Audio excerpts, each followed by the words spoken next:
பிஸ்மில்லாஹிர் ரஹ்மானிர் ரஹீம். அஸ்ஸலாமு அலைக்கும் வரஹ்மத்துல்லாஹி வபரகாத்துஹு. நாங்கள் கடைசி கிளாஸில் 2022 பாஸ் பேப்பரில் பார்ட் டூவில் ஆறாம் கேள்வி வரைக்குமே ஃபுல்லாக பார்த்து முடிச்சிட்டோம்.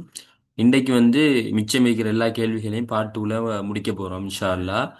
எனவே கடைசி கிளாஸை பார்க்காதவங்க நான் யூடியூப்பில் ரெக்கார்டிங் போட்டிக்கிறேன், அதை பார்க்கலாம்.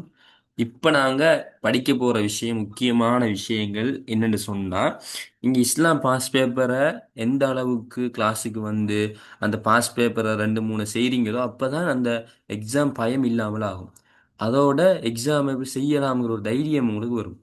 உண்மையிலேயே இஸ்லாம் பாஸ் பேப்பர் எடுத்தீங்கன்னா அது ஒரு குறிப்பிட்ட விஷயங்கள் சுற்றி சுற்றி திரும்ப திரும்ப வாரதை நீங்கள் பார்க்கலாம். அதே போல் சில அன்றாட லேசான யோசிச்சு எழுதக்கூடிய விஷயங்கள் வாரதை நீங்கள் பார்க்கலாம். அந்த வகையில் இன்றைக்கு வந்து இப்போ ஏழாவது கேள்வியை பாருங்க. ரெண்டு கேள்வி இருக்குது. ஒன்று என்னன்னு சொன்னால், இஸ்லாம் அறிமுகமாகறதுக்கு முன்னுக்கே இலங்கையர்களுக்கு அரபியர்களுக்கும் இடையில ஒரு தொடர்பு இருந்துச்சு, இதை நீங்க தெளிவுபடுத்துங்க அப்படின்னு சொல்லியிருக்கிறாங்க. அப்ப இதுக்கு சிலபஸ்ல ஒரு ஆறு ஏழு ஏழு எட்டு உதாரணங்கள் இருக்குது. அப்ப அது ஒரு வரலாற்று சம்பவங்கள். இதை நாங்க தெரிஞ்சு வச்சு கொள்ளணும். சரியா? அதே போல ஏழாவதுல ரெண்டாவது கேள்வி பாருங்க. இளங்கட முஸ்லிம் வரலாற்று சொல்ற ஆய்வாளர்கள் ஒரு அஞ்சு பேரை நீங்க சொல்லிட்டு அதுல ரெண்டு பேரை என்ன சொல்லியிருக்கிறாங்கன்னு விளங்கப்படுத்துங்க அப்படின்னு சொல்றாங்க. சரியா? அப்ப இந்த வகையில நீங்க இதை எடுத்து பார்த்தீங்கன்னா, அந்த நாங்க ஏழாவதுல முதலாவது கேள்வி என்ன விடை எழுதினோமோ அந்த விடையில வார கருத்துக்கள்ல வந்து திரும்ப எழுதுறது. ஆனா இந்த அறிஞர் இதை சொல்லியிருக்கிறாரு அப்படின்னு இதை நீங்க எழுத தெரிஞ்சிருக்கணும். அப்ப இந்த கேள்விகள் போல உங்களுக்கு பாஸ் பேப்பர்ல வந்தா இதுல குறிப்பிட்ட வரலாற்று சம்பவங்கள் என்ன, அந்த வரலாற்று சம்பவங்களின் போது என்ன ஊர்ல இது நடந்துச்சு, அங்க கண்டுபிடிக்கப்பட்ட அந்த பொருள் என்ன, அது பேர் என்ன, இதை பற்றி சொல்ற அறிஞர் பேர் என்ன, இப்படிங்கிற அந்த தகவல்களை நீங்க உங்க மனசுல வச்சு கொள்ளணும். சரியா? எனவேதான் இதுல வந்து நாங்க கேட்குறாங்க, எப்படி இஸ்லாம் அறிமுகமாகறதுக்கு முன்னுக்கு இலங்கைக்கும் அரபியர்களுக்கும் இந்த தொடர்புகளை தெளிவுபடுத்துங்க, 10 மார்க்ஸ் அப்படின்னு சொல்லிக்கிறாங்க. சரியா? முதலாவது என்னன்னு சொன்னா, கடைசியை பாருங்க. 5 கருத்துக்கள் எழுதப்பட்டிருப்பின் 10 புள்ளிகள். அப்ப நீ 5 கருத்தையும் கொஞ்சம் கொஞ்சமா விலைக்கு எழுதிருந்தீங்கன்னா உங்களுக்கு 10 புள்ளி கிடைக்கும். அப்ப முதலாவது வரலாற்று தகவலை பாருங்க. என்னன்னு சொன்னா, இலங்கையில வந்து மகாவலி திட்டம் அப்படின்னு ஒன்று நடந்துச்சு. அதாவது 1900, பேசுற விளங்குதா உங்களுக்கு? ஸ்ட்ரக் ஆகுதா இல்ல நல்லா கிளியரா விளங்குதா? செக் பண்ணுங்க, இல்லாட்டி பேசுங்க. ஸ்ட்ரக் ஆகுதா கிளியரா விளங்குதா?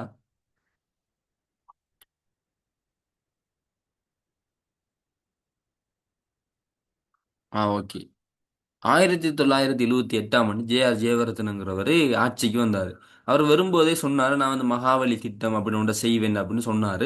பிறகு ஒரு ஆட்சிக்கு வந்து 30 வருஷங்கள் பிடிக்கும்னு நினைச்சு கொண்டிருந்தாங்க எல்லாரும். ஆனால் 5 வருஷத்திலே இந்த மகாவலி திட்டத்தை செஞ்சார். இதன் மூலமாக நிறைய மக்கள் நீர் மின்சாரம் போன்ற விஷயங்களை ஏற்படுத்தினார்.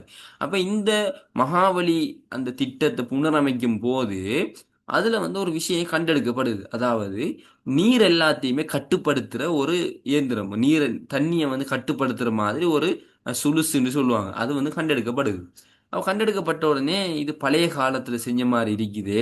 இதை வந்து கொழும்புல வந்து கார்பன் பரிசோதனை செய்யறதுக்கு அனுப்பி வைக்கிறாங்க. கார்பன் பரிசோதனைன்னா நீங்க புவியியல் ஜியோகிரபியில படிப்பீங்க. கார்பன் பரிசோதனை மூலமா இது எத்தனை ஆண்டு பழமையானது என்று கண்டுபிடிக்கலாம். இப்படி கண்டுபிடிக்கும் போது ஆச்சரியமான ஒரு தகவல் தெரிய வருது. இது வந்து 4000 வருஷத்துக்கு முதல் தயாரிக்கப்பட்டது. 4000 வருஷம்டா என்ன, இஸ்லாம் வந்து 1500 வருஷமா ஆகுது. இஸ்லாம்ல வாரத்துக்கு முதல். அப்ப இது அப்ப வரலாற்றில் இது எங்க பயன்படுத்தப்பட்டீங்கன்னு ஆராய்ச்சி பண்றாங்க. அப்பதான் இன்னொரு ஆச்சரியமான விஷயம் தெரிய வருது. இது வந்து எகிப்துல, யமன்ல, இப்படி போன்ற அரபியர்கள் வாழ்ந்த பகுதியில தான் இது பயன்படுத்தப்பட்டிருக்குது. எனவே இதுல இருந்து நமக்கு புரியுற விஷயம் என்னன்னா, அரபியர்களுக்கும் இலங்கையர்களுக்கும் உள்ள தொடர்பு கிட்டத்தட்ட இஸ்லாம் வாரத்துக்கு 4000 ஆண்டுகளுக்கு முன்னுக்கே இந்த தொடர்பு இருந்திருக்குது அப்படின்னு இதை உறுதிப்படுத்துறாங்க. ஏன் இந்த பிரச்சனை வந்துச்சு? இலங்கையில் இருக்கிற பெரும்பான்மை இனத்தவங்க, அதே போல இன்னும் சிலவங்க சொன்னாங்க, முஸ்லிம்களாகிய நீங்க இலங்கை பூர்வக்குடி இல்ல, இந்த இலங்கை வந்து எங்களுக்கு தான் சொந்தம், நாங்க தான் பூர்வக்குடின்னு சொன்னாங்க. அப்பதான் முஸ்லிம்களாகிய நாங்க சொன்னோம், இல்ல இல்ல, இந்த இலங்கை எங்களுக்கும் பூர்வக்குடி தான், நாங்க காலம் காலமாக இதில் வாழ்ந்து கொண்டிருக்கிறோம், இஸ்லாம் வரை அதை ஏற்றுக்கொண்டோம், நாங்க வந்து முஸ்லிம்கள், அதே நேரம் இலங்கையர்கள் அப்படின்னு நாங்க சொன்னோம்.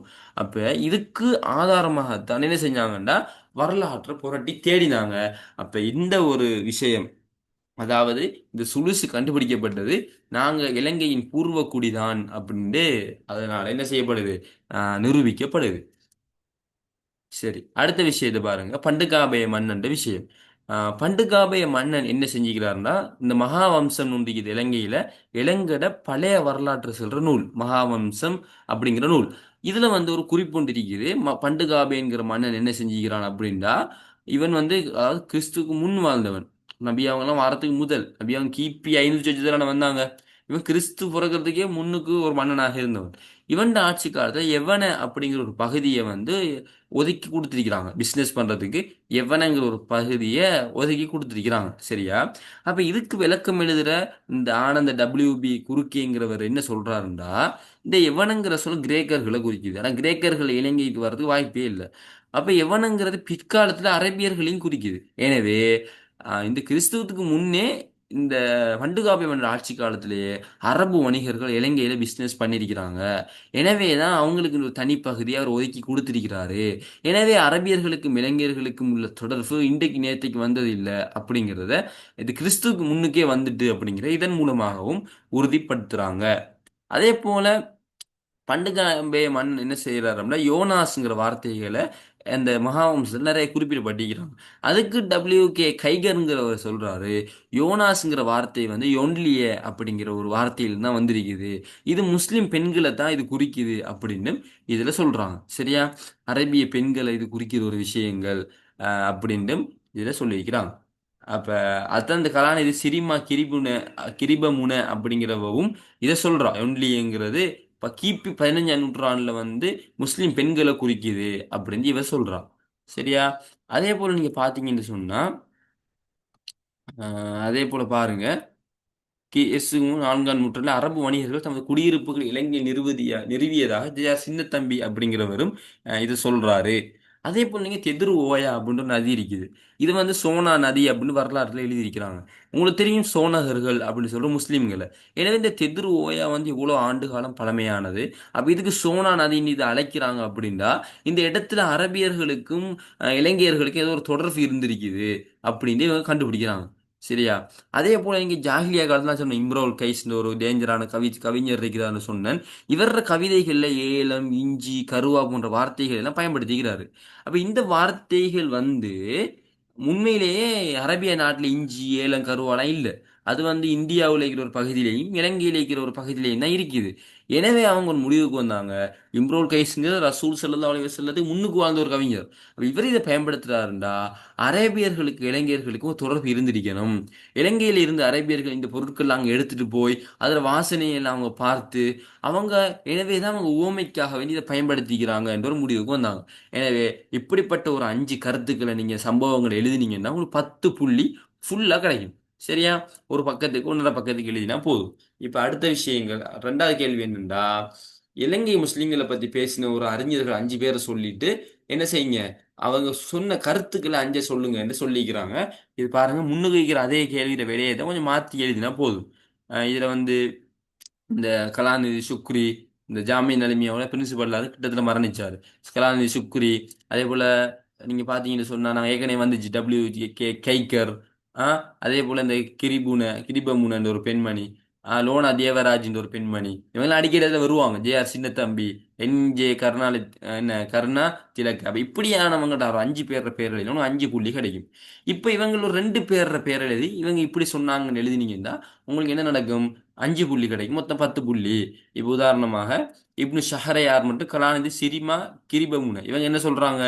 ஆ இந்த இலங்கையில வந்து உங்களுக்கு தெரியும் உமர் ரலியல்லாஹு அன்ஹு ஆட்சி செஞ்சு கொண்டிருக்கும் போது இலங்கையில 3ஆம் அக்ரபோதி அப்படிங்கிற ஒரு மன்னன் ஆட்சி செஞ்சு கொண்டு இருந்திருக்கிறானாம். இவன் ஆட்சி செஞ்சு கொண்டிருக்கும் போது இப்படி இஸ்லாம் அப்படின்ற ஒரு மார்க்கம் பரவி கொண்டிருக்குதுங்கிறது கேள்விப்பட்டு ஒரு தூதரை அனுப்பி நீ போய் அங்க என்ன நடக்குதுன்னு கொஞ்சம் பார்த்துட்டு வான்னு அனுப்புறாரு. அவர் அரேபியாவுக்கு போய் சேரும்போது உமர் அலி மரணிச்சு அலி அலி ஆட்சி செஞ்சு கொண்டிருக்கிறாங்க. அப்ப அங்கிருந்து இஸ்லாத்தை பெற்று அவர் இடையில வரும்போது அவர் மரணிக்கிறாரு. அவரோட தூதுவர் அப்படியோ வந்து இஸ்லாத்தை பத்தி சொல்றாரு. எனவே அந்த மன்னன் வந்து இஸ்லாத்தை பத்தி தெரிஞ்சு கொள்றாரு. அப்ப இப்படி ஒரு சம்பவத்தை இந்த சிரிமா கிரிபமுன அப்படிங்கிறவங்க குறிப்பிடுறாங்க. இவங்க யாரு, முஸ்லீமா? முஸ்லீம் இல்ல. அதே போல இப்னு ஷஹரியாருங்கிற வேறொரு இதை குறிப்பிடுறாரு. எனவே இதை ஆதாரமாக வச்சு முஸ்லிம்களுக்கும் இலங்கை மன்னர்களுக்கும் தொடர்பை பத்தி இவங்க சொல்றாங்க. சரியா? அப்படியே ஞாபகம் வச்சுக்கொள்ளுங்க. அடுத்தது தோமஸ் ஆர்னல்ட் அப்படிங்கிற ஒரு வரலாற்று ஆசிரியர் சொல்றாரு எப்படின்னா, நபி ஸல்லல்லாஹு அலைஹி வஸல்லம் அவங்க தன்னை இஸ்லாத்துல தூது செய்தியை லெட்டர் மூலமாக பல மன்னர்களுக்கு அனுப்பினாங்க. அதுல வந்து வஹப் இப்னு அபி ஹப்ஸா ரலியல்லாஹு அன்ஹு அப்படிங்கிற ஒரு சஹாபிய சீனாக்கு அனுப்பினாங்க. அவர் சீனாவுக்கு போகும்போது இடையில இலங்கைக்கு வந்ததாகவும் இலங்கையில வெறும் மார்க்கத்தை சொன்னதாகவும் சில வரலாற்று குறிப்புகள் இருக்குது. இதை வந்து ஆர்னல்ட் அப்படிங்கிற ஒரு அறிஞர் எழுதியிருக்கிறாரு. அப்ப இதை நீங்க குறிப்பிடலாம். அதே போல இவங்க எக்ஸ்ட்ராவா நிறைய தந்திக்கிறாங்க. அப்ப அதுகளை நீங்க உங்களுக்கு எது ஈஸியோ அதை பாடமாக்கி கொள்ளுங்க. சரியா? இதுல என்னன்னு சொன்னா, ஜேம்ஸ் டெர்னால்ட் அல் பலதாரி அப்படி ரெண்டு பேர் என்ன சொல்றாங்க அப்படின்னா, இந்த முகமது இப்னு காசிம் வந்து இந்தியாவை கைப்பற்றினதுக்கு பாகிஸ்தானை கைப்பற்றினதுக்கு காரணமே ஸ்ரீலங்கா தான் சொல்றாங்க. ஏன்னா ஸ்ரீலங்காவில் இருக்கிற ஒரு சில முஸ்லிம் பெண்களை தான் அந்த நாட்டு மன்னன் என்ன பண்றாருன்னா இஸ்லாமிய ஆட்சிகள்ட்ட அனுப்பி வைக்கிறாரு. அனுப்பி வைக்கும்போது கடற்கொள்ளையர்கள் வந்து அவங்களோட கப்பலை ஆக்கிரமிக்கிறாங்க. இதை பார்த்து அந்த பெண்மணியை வந்து ஒரு தூது அனுப்புறா. அது வந்து அந்த டைம்ல ஆட்சி செஞ்சு கொண்டு ஹஜ்ஜாஜ் இப்னு யூசுப்ங்கிற ஒரு மன்னனுக்கு சென்றடையுது. அவர் என்ன செய்யறாருன்னா உடனடியாக அந்த பெண்மணிகள் முஸ்லீம் பெண்மணிகளை காப்பாத்துறதுக்காக ஒரு படையை அனுப்புறாரு. அதுல வந்து அந்த முகமது இப்னு காசிம் அவர் வந்து இந்த இந்தியாவை பாகிஸ்தான் இது இந்த இந்தியா பாகிஸ்தான் உண்டா இருந்துச்சு அந்த டைம்ல இந்த சிந்துவை அவர் கைப்பற்றுறாரு அப்படிங்கிற வரலாறு எழுதுறாங்க. எனவே இலங்கை தான் இது கைப்பற்றதுக்கு காரணமா இருந்துச்சு அப்படின்ட்டு இவங்க வரலாற்று ஆசிரியர்கள் இதை சொல்றாங்க. சரியா? அதே போல இந்த ஜேஆர் சின்னத்தம்பி சொல்ற அந்த தெதுரு ஓயா அந்த பக்கத்துல வாழ்ந்த அந்த நதிக்கு சோனா நதின்னு பேர் வந்தது அந்த சம்பவம் ஏற்கனவே சொன்னனே, அது சொன்ன ஜேஆர் சின்னத்தம்பி. அப்ப அதையும் எழுதி நீங்க இதையும் சொல்லலாம். அதே போல் இந்த பண்டுகாபய மன்னன் அனுராதபுரம் விஷயம் யோனாஸுங்கிறதெல்லாம் சொன்னனே, அதெல்லாம் சொன்னவர் இந்த வில்லியம் கைகர். அப்ப அதோட பேர் எழுதி நீங்க இதை சொல்லலாம். சரியா? அப்ப இந்த விஷயங்களை பார்த்துக்கொள்ளுங்க. இப்ப நாங்க அடுத்தது 8வது கேள்விக்கு போக போறோம். 8வது கேள்வியை பார்த்தீங்கன்னா இதுல வந்து சிறு குறிப்பு எழுதணும். இப்ப உசூல் ஹதீஸ்னா என்னன்னு எழுதினீங்கன்னா ஒரு 5 புள்ளி கிடைக்கும். மகாசிது ஷரியா, ஃபிக்ஹ் கலையில மீளெழுச்சி காலம், நபி கால சஹாபாக்கள் ஏற்பட்ட கருத்து வேறுபாடுகள், இதெல்லாம் உங்களுக்கு 5 மார்க்ஸ் கிடைக்கும். இது ஒரு லேசான வழி உண்டு. இது என்னன்னு சொன்னா, நீங்க இந்த உசூல் ஹதீஸ் மகாசிது ஷரியா நீங்க கைட்ல எடுத்து பார்த்தீங்கன்னா நிறைய நோட்ஸ் இருக்கும். அப்ப எல்லாத்தையும் படிச்சீங்கன்னா உங்களுக்கு எக்ஸாம்ல சுருக்கமா எழுதலாம், எழுதிட்டு போகலாம், அது பிரச்சனை இல்லை. ஆனா சிலவங்க என்ன செய்வாங்கன்னா எக்ஸாமுக்கு எழுதுறதுக்கு வந்து ஒரு 5 மார்க்ஸுக்குண்டா ஒரு 5 பாயிண்ட்ஸ் நார்மலா சுருக்கமா எழுதினாலே போதும், 5 மார்க்ஸ் கிடைக்கும். எனவே ஒவ்வொரு தலைப்பில் இருந்து அவங்க கொப்பியில 5 பாயிண்ட்ஸுகளை எழுதி எழுதி அந்த நோட்ஸை தொகுப்பாங்க.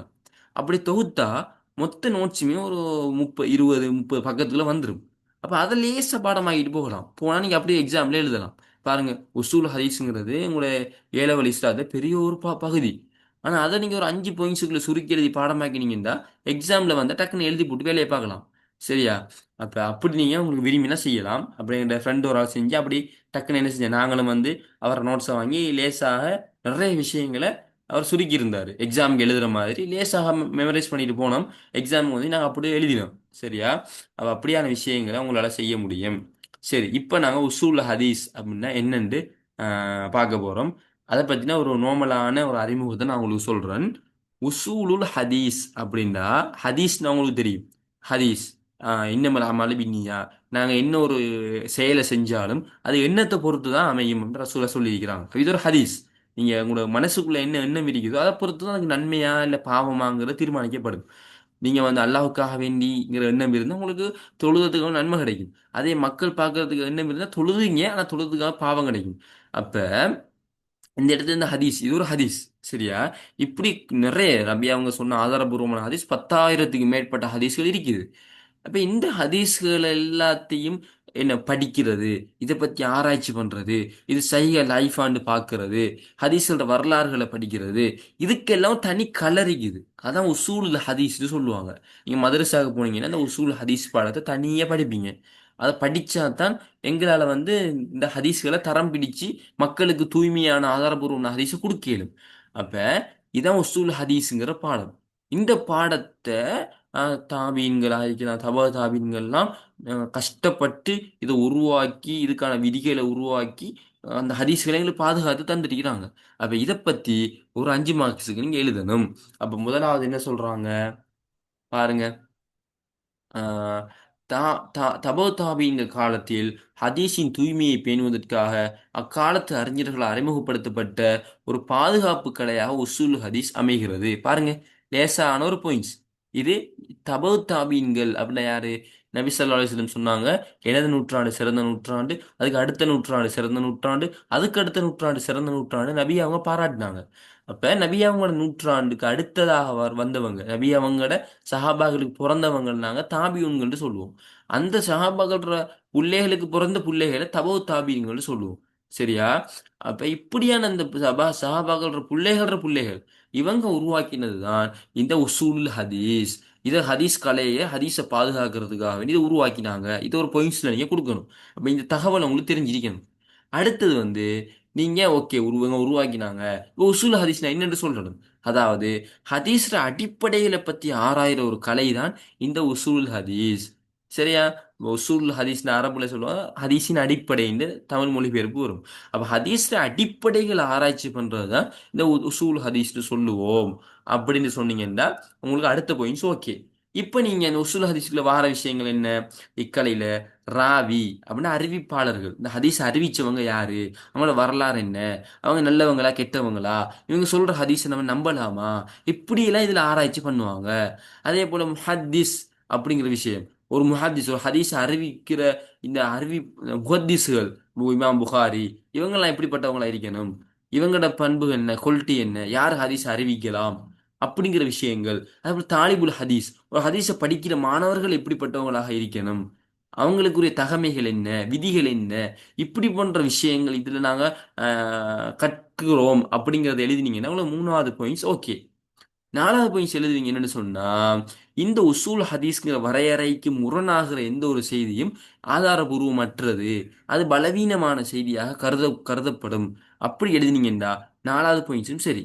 இப்ப 5வது பாயிண்ட்ஸ்ல வந்து ஆகவே இக்கலை அறிவிப்பாளர்களையும் முஹத்திசீன்களையும் ஹதீஸை கற்றுக்கின்ற மாணவர்களையும் சரியான முறையில் இனங்காட்டி தூய்மையான ஹதீஸை பெற இந்த உம்மத்துக்கு உதவியது. பாருங்க, 5 பாயிண்ட்ஸ். ஆரம்பத்துல இது வந்து என்ன, சரியா, ஃபெஸ்ட்டுக்கு இது எந்த டைம்ல உருவானுச்சு, இது என்ன, இதுல என்னென்னத்தை படிக்கிறோம், இதனால என்ன பிரயோசனம், இப்படி ஒரு 5 விஷயத்தை சொன்னீங்கன்னா உங்களுக்கு இதுல ஃபுல் மார்க்ஸ் உங்களுக்கு கிடைக்கக்கூடியதாக இருக்கும். அதே போல் அடுத்தது பாருங்க என்னன்னு சொன்னா, 2வது ஹாஜியாத், அதாவது மகாசிது ஷரியாவோட ஹாஜியாத்னு என்னன்னு கேட்குறாங்க. உங்களுக்கு தெரியும், மகாசிது ஷரியால ஷரியாவின் நோக்கங்கள். எந்த ஒரு இஸ்லாமிய சட்டங்களாக இருந்தாலும் அந்த சட்டம் உருவாகிறதுக்கு அல்லாஹ்விடத்துல ஒரு நோக்கம் இருக்குது. சரியா? இப்போ உதாரணம் தற்கொலை ஹராம் அப்படின்னு இஸ்லாம் சொல்லுது. ஏன் அப்படின்னா உயிரை பாதுகாக்கணும் அப்படிங்கிற ஒரு நோக்கம். விபச்சாரம் ஹராம்னு சொல்லுது, ஏன்? பரம்பரையை பாதுகாக்கணும். ஆ சாராயம் ஹராம்னு சொல்லுது, ஏன்? ஏன்டா மனுஷன் புத்தியை பாதுகாக்கணும். அப்ப இப்படியான நோக்கங்களுக்காகத்தான் அனைத்து சட்டங்களும் இயற்றப்பட்டிருக்குது. அதில் நாங்கள் அதை 3ஆ பிரிப்போம். ஹாஜியாத், தஹ்சீனியாத் அப்படிலாம் இல்லை, தரூரியாத், இப்படி 3ஆக பிரிப்போம். அந்த 3ல ஹாஜியாத்னா என்னன்னு கேட்குறாங்க. சரியா? அப்ப இது சம்பந்தமா ஒரு 5 பாயிண்ட்ஸ் நீங்க எழுதினீங்கன்னு சொன்னா அதுக்கு உங்களுக்கு 5 புள்ளி கிடைக்கும். அப்ப என்ன? ஓகே, இப்ப நீங்க ஆரம்பத்துல எழுதுவீங்க மக்காசிது ஷரியா வந்து சொன்னா ஒவ்வொரு ஷரியாட இலக்குகள். இதுல 3 வகை இருக்குது. அதுல ஹாஜியாத்ங்கிறது முக்கியமான வகை.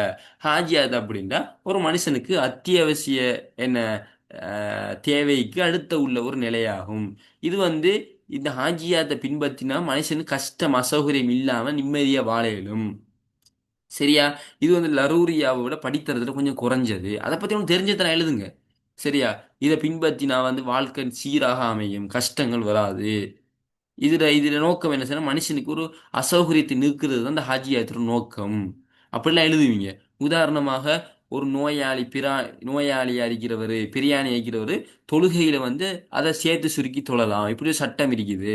அதுக்கு பின்னாடி இருக்கிற நோக்கம் என்ன? மனுஷனுக்கு கஷ்டத்தை இல்லாமல் ஆக்கணும், மனுஷனை நிம்மதியாக வாழ வைக்கணும், இதான் அதோட நோக்கம். அதே போல நீர் இல்லைன்னு சொன்னா தயமம் செய்யலாம், அதோட நோக்கம் என்ன? தண்ணி இல்லாட்டியும் கஷ்டப்பட்டு தண்ணியை தேடணும். ஆ ஆ அல்லது என்ன எப்படியாவது சூரிய ஒளியில இருந்து தண்ணியை இப்படி கடல் தண்ணியை இந்த சுத்திகரிக்க அப்படிலாம் இஸ்லாம் கஷ்டப்படுத்தல. அந்த அசௌகரியத்தை நீக்கி ஒரு நல்ல நிம்மதியாக இந்த ரிலாக்ஸாக இந்த மார்க்கத்தை பின்பற்றிட்டு போறதுக்கு ஏற்ற மாதிரியான சட்டங்கள் தான் ஹாஜியாத்துக்குள்ள வரும். கஷ்டத்தை இல்லாமல் ஆக்குற சட்டங்கள். அப்ப இதுக்கு நீங்க ரெண்டு மூணு உதாரணங்களை சொல்லலாம். அல்லாஹ் தாலா குர்ஆன்ல சொல்றான், அல்லாஹ் உங்கள் மீது எந்த அசௌகரியத்தையும் ஏற்படுத்த விரும்பல அப்படின்னு அல்லாஹ் சொல்றான். அதே போல நபிய இது குர்ஆன்ல அல்லாஹ் சொல்றான், அல்லாஹ் உங்களுக்கு இலகுவை நாடுகிறான், மேலும் அவங்களுக்கு சிரமத்தை நாடல்ல அப்படின்னு அல்லாஹ் குர்ஆன்ல சொல்றான். இதுகளை நீங்க எழுதி நீங்க அழகா நீங்க ஒரு 5 பாயிண்ட்ஸ் எழுதினீங்கன்னு சொன்னா உங்களுக்கு இது சம்பந்தமா ஃபுல் மார்க்ஸ் உங்களுக்கு கிடைக்கும். அதே போல ஃபிக்ஹ் கலை மீளெழுச்சி காலம் அப்படின்னு கேட்குறாங்க. இதுல தான் நான் ஒரு எங்களுடைய இது இஸ்லாமிக் நாகரிகத்திலும் இது இருக்குது. ஃபிக்ஹ் கலையில மீளெழுச்சி காலம். உங்களுக்கு தெரியும் ஃபிக்ஹ் கலைன்னா என்ன? இஸ்லாமிய சட்டவியல். அதுக்கு சில கலைகள் இருக்குது. இஸ்லாமிய சட்டவியல் அப்படின்னா வந்து இப்படித்தான் தொழணும், தொழுகையில இத்தனை வாஜிப் இருக்குது, இத்தனை சுன்னத் இருக்குது. முதல் வாஜிப்னா என்ன, சுன்னத்துனா என்ன, மக்ருஹுண்டா என்ன, ஹராம்டா என்ன, இது சரியா? அதுக்கு முதல்ல என்னன்னு சொன்னா ஃபிக்குஹ்னா என்ன? வந்து படம் பார்க்கறது ஹராம், மியூசிக் கேட்கறது ஹராம், சரியா? அதே போல வந்து ஆண்கள் தங்க நகை அணிகிறது ஹராம், ஆண்கள் வந்து கரண்டிக்கால கீழே அணிகிறது ஹராம், பெண்கள் வந்து கரண்டிக்கால கீழே அணியணும். இப்படியான இந்த சட்டங்கள் எல்லாம் இப்படியான சட்டங்கள் எல்லாமே வந்து ஃபிக்குஹ்ன்னு சொல்லுவோம். இந்த சட்டங்களை உருவாக்குறதுக்கு சில விதிமுறைகள் இருக்குது. எப்படி ஹதீஸ சஹீஹ் லைஃப்னு சொல்லி பிரிக்கிறதுக்கு கலைகள் இருக்கு, அதை உசூலுல் ஹதீஸ்னு சொல்லுவோமோ, அதே போல என்ன செய்வோம் அப்படின்னா ஃபிக்குகளை வந்து இப்படி சட்டங்களை உருவாக்குறதுக்கு சில கலைகள் இருக்குது. அதை வந்து உசூல் ஃபிக்ஹ்னு சொல்லுவோம். உசூலுல் ஃபிக்ஹ். அப்ப ஃபிக்ஹ் கலை. இந்த ஃபிக்ஹ் கலைங்கிறது என்ன, நபி அவங்களோட காலத்துல எப்படி இருந்துச்சு, சஹாபாக்களோட காலத்துல எப்படி இருந்துச்சு, அது எப்படி போறோம் இமாம்களோட காலத்துல எப்படி இருந்துச்சு, அதுக்கு பிறகு அது எப்படி ஃபிக்ஹோட வாசல் இஜ்திஹாத் வாசல் மூடப்பட்டுச்சு, அதுக்கு பிறகு எப்படி மீண்டு எழுந்து வந்துச்சுங்கிற ஒரு வரலாறும் ஒரு இஸ்லாம் பாடத்துல இருக்குது. அப்ப அதுல ஒவ்வொரு வருஷமும் ஒரு பாட்டை கேட்பாங்க. தாபீன்க காலத்துல எப்படி இருந்துச்சு எழுதுங்க, இது வந்து இஜ்திஹாத் வாசல் மூடப்பட்டதை எழுதுங்கன்னா சொல்லுவாங்க. இப்போ உங்களுக்கு கேட்டிக்கிறாங்க ஃபிக்ஹுங்கிறது மீளெழுச்சி காலம் எப்படி இருந்துச்சு. அப்படின்னா என்ன அர்த்தம்? ஃபிக்ஹ் காலம் கலைங்கிறது ஒரு கட்டத்துல அழிஞ்சு போயிருந்துச்சு. மக்கள் வந்து பெருசா கண்டுகொள்ளல. நாலு இமாம்கள் அஹமது இப்னு ஹம்பல் இமாம், மாலிக் இமாம், ஷாஃபி இமாம், அபு ஹனீஃபா இமாம் வந்து என்னத்தை சொன்னாங்களோ மதுஹப்ங்கிற பேர்ல அதை கண்மூடித்தனமாக பின்பற்ற ஒரு காலம் இருந்துச்சு. ஆனா இது வந்து ஒரு குறிப்பிட்ட காலத்துல மீளெழுச்சி பெறுது. மீளெழுச்சி பெற்று அவங்களும் சுயமாக புதுசா வர பிரச்சனைங்க இதுகா செஞ்சு புது தீர்வுகளை கொடுத்து ஃபிக்ஹுக்களை மீள் எழுச்சி பெறுது. அப்ப அதுல முக்கியமான சலஃப் அறிஞர்கள் இமாம்கள் சொல்றாங்க எப்படின்னா, மதுஹப்ல இருக்கிறது நாங்க எடுக்கத்தான் வேணும். ஆனா குர்ஆன் சுன்னாக்கு மாற்றமாக இருந்தா அது பிழை. எனவே புதுசா வர பிரச்சனைக்கு நாங்களும் என்ன செய்யலாம், புதுசா நாங்க இஜ்திஹாத் செஞ்சு அது ஃபிக்ஹுக்கான சட்டங்களை கண்டுபிடிக்கலாம் அப்படின்னு இவங்க கொண்டு வராங்க. அப்ப இது எப்ப என்ன அப்படிங்கறத இந்த கேள்வியில கேட்கிறாங்க. அப்ப இதுல வந்து முதலாவது பாயிண்ட்ஸ் என்ன? ஃபிக்ஹ் கலையின் மீளெழுச்சி காலம்ங்கிறது உஸ்மானிய காலமே அதிகமான அறிஞர்கள் சொல்றாங்க. அதன் உஸ்மானிய காலம்னு சொன்னா உங்களுக்கு தெரியும். ஃபர்ஸ்ட்டுக்கு இந்த இஸ்லாமிய ஆட்சியை ஆரம்பிச்சது நபி ஸல்லல்லாஹு அலைஹி வஸல்லம் அவங்க. அவங்களுக்கு பிறகு குலஃபாவு ராஷிதூன்கள், நேர்வழி பெற்ற 4 கலீஃபாக்கள். அதுக்கு பிறகு வந்தவங்க உமையாக்கள். நபி அவங்களோட குடும்பம் தான். அதாவது உஸ்மான் அலி அவங்களோட அந்த குடும்பத்தில் ஒரு உமையாக்கள். இவங்க வந்து ஆட்சி செய்கிறாங்க ஒரு குறிப்பிட்ட பல நூற்றாண்டுகள். அதுக்கு பிறகு அப்பாசியர்கள்ங்கிற ஒரு கூட்டம் வந்து அது அலி அலி அவங்களோட பரம்பரையில் வந்தவங்க. இவங்க வந்து ஆட்சி பண்ணுறாங்க, பல நூற்றாண்டுகள் பண்ணுறாங்க. அதுக்கு பிறகு ஆட்சிக்கு வந்தவங்க இந்த உஸ்மானியர்கள். அதுக்கு பிறகு 1924 நினைக்கிறேன் அதோட இஸ்லாமிய ஆட்சி ஹிலாஃபத் முடிவுக்கு வருது. சரியா? அப்ப கடைசி அந்த உஸ்மானியர் காலத்துல தான் இந்த ஃபிக்ஹுக்களை மீளெழுச்சி பெற்றது அப்படின்னு சொல்றாங்க. அப்ப இதை நீங்க முதலாவது ஒரு பாயிண்ட்ஸ்ல எழுதுவீங்க. அதே போல உஸ்மானிய சாம்ராஜ்யத்தில் உருவாக்கப்பட்ட நீதிமன்றங்களுக்கு வந்து என்ன, நீதிமன்றங்கள்ல வந்து புதுசா வர பிரச்சனைக்கு தீர்ப்பு கொடுக்கறதுக்கு ஏதோ ஒரு சட்ட தொகுப்பு தேவைப்பட்டுச்சு. எனவே அதுக்கு பழைய சட்ட தொகுப்புகள்ல வந்து அதுக்கான பிரச்சனைகளுக்கான தீர்வு இல்லை. எனவே அந்த காலத்துல இருக்கிற அறிஞர்கள் ஒன்று கூடி புதுசா வர பிரச்சனைக்கு புது தீர்வு சொல்ல ஆரம்பிச்சாங்க. இப்பதான் ஃபிக்ஹுக்களை திரும்ப மீள் உயிர் பெற்றது, மீள் எழுச்சி பெற்றது அப்படின்னு சொல்லப்படுது. சரியா?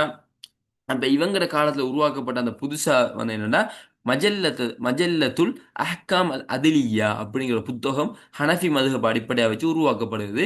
இதுல புதுசா வர பிரச்சனைகள்லாம் தீர்வுகள் இருக்குது. அப்ப இதெல்லாம் சேர்ந்துதான் நவீன இந்த ஃபிக்ஹ்களை மீளெழுச்சிக்கு இது அடித்தளம் இடுது அப்படின்னு மூணாவது பாயிண்ட்ஸ்ல சொல்றாங்க. நாலாவது பாயிண்ட்ஸ் என்ன? 1924 ஆண்டு ஹிலாஃபத் வீழ்ச்சியோட இரண்டு குழுவினர் தோற்றமிடுறாங்க. ஒரு குழு என்ன சொல்லுதுன்னா எங்களுக்கு பழைய சட்டம் போதும். அதாவது ஒரு குழு என்ன சொல்றாங்கன்னா இஸ்லாம் வந்து பின்னடைஞ்சிட்டு இதுக்கு ஒரு இஸ்லாம் வளர இயலாது, அதுல சட்டங்கள் காலத்துக்கு பொருத்தம் இல்ல, அது வந்து பழமைவாதம்னு ஒரு கூட்டம் சொல்றாங்க. அப்பதான் ஒரு தேவை வந்துச்சு. இல்ல இல்ல, இஸ்லாம் எக்காலத்துக்கு பொருத்தமானது, இந்த சட்டங்களை உருவாக்கின அல்லாஹு தாலாக்கு முக்காலமும் தெரியும். எனவே வந்து நாங்க புதுசா வர பிரச்சனை குர்ஆன் சுன்னாவுல தீர்ப்பு இருக்குது அப்படின்னு சொல்ல ஆரம்பிச்சாங்க. அப்படி சொன்னதன் விளைவாகத்தான் இவங்க புதுசா வர பிரச்சனைக்கு எல்லாம் தீர்ப்பு கொடுக்குற டைம்ல ஃபிக்ஹுக்களை எழுச்சி பெறுது. சரியா? அப்ப இது வந்து எகிப்து, சிரியா, ஜோர்தான் போன்ற நாடுகள்ல எல்லாம் இப்படியான நவீன காலத்துக்கு ஏற்ற மாதிரி ஃபத்வாக்கள் கொடுக்க ஆரம்பிக்கிறாங்க. அப்ப இதுதான் ஃபிக்ஹுக்களை மீளெழுச்சி காலம்னு சொல்லுவாங்க. இதுல நீங்க ஒரு 5 பாயிண்ட்ஸ் எழுதினீங்கன்னா உங்களுக்கு ஃபுல் மார்க்ஸ் கிடைக்கும். கடைசி கேள்வியாக நபி ஸல்லல்லாஹு அலைஹி வஸல்லமோட காலத்துல இருந்த கருத்து வேறுபாடுகள் என்னன்னு கேட்கிறாங்க. சரியா? அப்ப இது வந்து நான் படிச்சு தந்திக்கிறேன் உங்களுக்கு. கிளாஸ்ல ஞாபகம் இருக்குதா? நான் சில சஹாபாக்கள் வந்து பாலைவனத்துல போறாங்க. அப்ப அவங்களுக்கு தண்ணி இல்ல. எனவே தயமம் செய்றாங்க. கொஞ்சம் தூரம் போற டைம்ல தண்ணி கிடைக்குது. அப்போ ஒரு கூட்டம் சொல்றாங்க, இல்ல நம்ம திரும்ப தயமம் செஞ்சு தொழணும். திரும்ப உது எடுத்து தொழணும்னு சொல்றாங்க. இன்னும் கொஞ்சம் பேர் இல்ல அப்படி தொழ தேவையில்லைங்கிறாங்க. அப்ப இது ஒரு கருத்து வேறுபாடு. இது நபி அவங்கள்ட்ட வருது. நபி அவங்க 2மே சரின்னு சொல்றாங்க. சொல்லி திரும்ப தொழுதவங்க 2 கூலின்னு சொல்றாங்க. அப்ப இத நான் சொல்லியிருந்தேன். இன்னொன்று சஹாபாக்கள் நபி அவங்க சொன்ன பனு குறைலாவை தொழுங்கன்னாங்க. இடையில போகக்குள்ள அசர் நேரம் முடிய போகுது. அப்ப கொஞ்சம் பேர் சஹாபாக சொல்றாங்க, நபி அவங்க சொன்னதோட நோக்கம் ஃபாஸ்டா போகணும். எனவே இப்பயும் நாங்க தொழுவோம் அப்படின்னு. இன்னும் கொஞ்சம் பேர் இல்ல போய்த்தான் தொழுவோம்ங்கிறாங்க. இந்த கருத்து வேறுபாடு நடக்குது. கடைசியா நபி அவங்கள்ட்ட வருது. நபி அவங்க 2மே சரின்னு சொல்றாங்க. அதே போல என்ன குரு அப்படின்னா என்ன? அசுத்த காலமா பெண்கள் சுத்த காலம் அப்படின்னு ஒரு சர்ச்சை போகுது. ஆயிஷா நாயகியாக்கள்லாம் சுத்த காலம் அப்படிங்கிறாங்க. இன்னும் கொஞ்சம் பேர் அசுத்த அப்ப இப்படி ஒரு கருத்து வேறுபாடு வருது. சரியா? அதே போல வந்து பத்ர் கைதிகளை வந்து விடுறியா அல்லது வந்து அவங்களுக்காக என்ன செய்யறது அப்படின்னு ஒரு கருத்து வேறுபாடு வருது. அப்ப நபி ஸல்லல்லாஹு அலைஹி வஸல்லம் அவங்க நீங்க படிச்சு கொடுத்துட்டு விடுதலை பெறுங்க என்று ஒரு முடிவுக்கு வந்தாங்க. உமர் அலி அவங்க எல்லாரையும் கொல்ல சொன்னாங்க. அப்ப இது ஒரு கருத்து வேறுபாடுன்னு வருது. அப்ப அப்ப என்னன்னு சொன்னா, இந்த ஒரு 5 விஷயத்தை நீங்க எழுதினீங்கன்னா, உங்களுக்கு ஃபுல் மார்க்ஸ் கிடைக்கும். அப்ப இப்ப நாங்க 2022 ஃபுல்லாவே முடிக்கிறோம். சரியா? இப்ப 2021 நாங்க அடுத்த கிளாஸ்ல தொடங்குவோம். பாஸ் பேப்பர் அனுப்பி வைக்கிறேன். அதுல எம்சிக்யூ பார்த்துட்டு, நாங்க எஸ்ஏய ஃபுல்லா பார்ப்போம். ஆ ஓகே. கிளாஸ முடிச்சுக்கொள்வோமா?